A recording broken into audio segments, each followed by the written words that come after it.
आई coverage, रहस्य की खोज।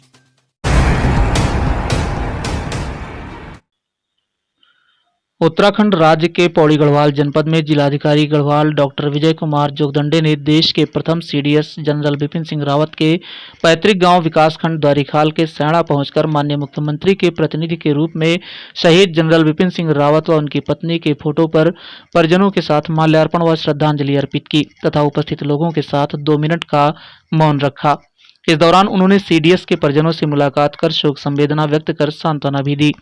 जिलाधिकारी ने कहा कि हमारे देश के लिए बहुत बड़ी क्षति पहुंची है। उन्होंने कहा कि सीडीएस विपिन रावत साहब को हमेशा याद किया जाएगा तथा वह हमारे लिए सदैव अमर रहेंगे। जिलाधिकारी ने परिजनों को हर संभव मदद दिलाने का भरोसा भी दिलाया। बुधवार को तमिलनाडु के कन्नूर के निकट सीडीएस जनरल विपिन रावत और उनकी पत्नी तथा अन्य सैन्य कर्मियों को लेकर जा रहा MI-17 वेरिएंट 5 हेलीकॉप्टर दुर्घटनाग्रस्त हो गया। इस दुर्घटना में 13 लोगों की मृत्यु हो गई व एक गंभीर रूप से घायल हो गया। वहीं जिलाधिकारी डॉक्टर विजय कुमार जोगदंडे ने देश के सीडीएस शहीद जनरल विपिन रावत के गांव पहुंचकर उनके परिजनों को सांत्वना दी। जिलाधिकारी ने कहा कि शहीद सीडीएस के गांव को जोड़ने वाली सड़क लोक निर्माण विभाग दुगड्डा द्वारा पूर्व में DPR तैयार किया गया था। उन्होंने कहा कि लोक निर्माण विभाग दुगड्डा से वार्ता कर 1 किलोमीटर सड़क बनाने हेतु जल्द कार्रवाई की जाएगी। कहा कि जल्द से जल्द सड़क का निर्माण कार्य प्रारंभ किया जाएगा। साथ ही जिलाधिकारी ने कहा कि सीडीएस विपिन रावत का देश के लिए अहम योगदान रहा है।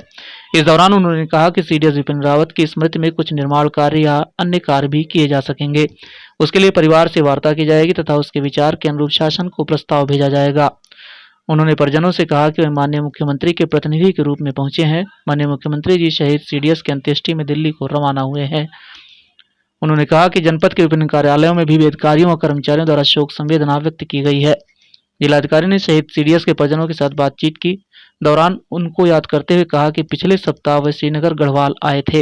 महाविद्यालय में एक कार्यक्रम में छात्रों को प्रमाण पत्र आदि वितरित किया और क्षेत्र के बारे में उन्होंने बहुत ही लगाव रुचि दिखाई। देश के प्रथम chief of defence staff general Bipin Rawat ji का कल दुर्घटना में मृत्यु हो गई है। इसी संबंध में आज उनके पैतृक निवास स्थान जो है ग्राम सैणा, यहाँ पर मैं उनके परिवार से मुलाकात करने के लिए और अपनी शोक संवेदना व्यक्त करने के लिए यहाँ पे आया हूँ। सर्वप्रथम हमने उनके फोटो पर जो है सुमन अर्पित किया, श्रद्धांजलि अर्पित किया। साथ में परिवार के साथ में जो है हमने शोक संवेदना व्यक्त की, उनसे बात किया। परिवार द्वारा इस बारे में अवगत कराया गया है कि ग्राम की अन्य समस्याओं के साथ साथ सड़क की एक प्रमुख समस्या उनको महसूस होती है। उस संबंध में कार्रवाई करने का उन्होंने अनुरोध किया है। इसमें हमने PWD के उच्च अधिकारी से वार्ता किया है। उन्होंने अवगत कराया है कि इसमें एक सड़क सैंक्शन हो रखी है। सिर्फ 1 किलोमीटर का निर्माण कार्य भी अवशेष है, उसको प्रारंभ इसी वर्ष में किया जाएगा और जो भी आवश्यक कार्रवाई होगी शासन स्तर से उसको हम लोग शीघ्रता से करने का प्रयत्न करेंगे। रावत जी के स्मरणार्थ विभिन्न बड़े बड़े प्रतिष्ठान हो सकते हैं या जनपद में कोई भव्य स्मारक हो सकता है।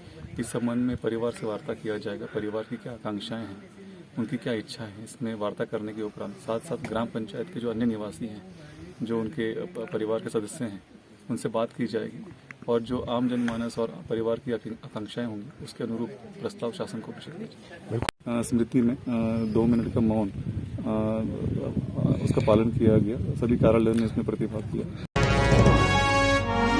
चहुमुखी विकास में अग्रसर सरकार, जनगण मन के हुए सपने अब साकार। अब हम जैसे युवाओं को टेंशन लेने की कोई जरूरत नहीं है, क्योंकि उत्तराखंड सरकार के मुख्यमंत्री स्वरोजगार योजना के जरिए हम युवाओं को रोजगार से जोड़ा जा रहा है। अलग अलग विभागों में चलाई जा रही अन्य रोजगार योजनाओं का लाभ देने के लिए अब एक ही जगह पर कैंप लगाकर सारी औपचारिकताएं पूरी की जा रही है। इसके साथ ही नैनो उद्यम जैसे सिलाई, बुनाई, फल सब्जी विक्रेता, ऐसे लोगों को भी सरकार वित्तीय अनुदान दे रही है। धामी जी की सरकार ने कोरोना काल में प्रभावित हुई भर्ती प्रक्रियाओं में युवकों को बड़ी राहत देते हुए समूह ग और ख के पदों पर आयु सीमा में 1 वर्ष की छूट दी है।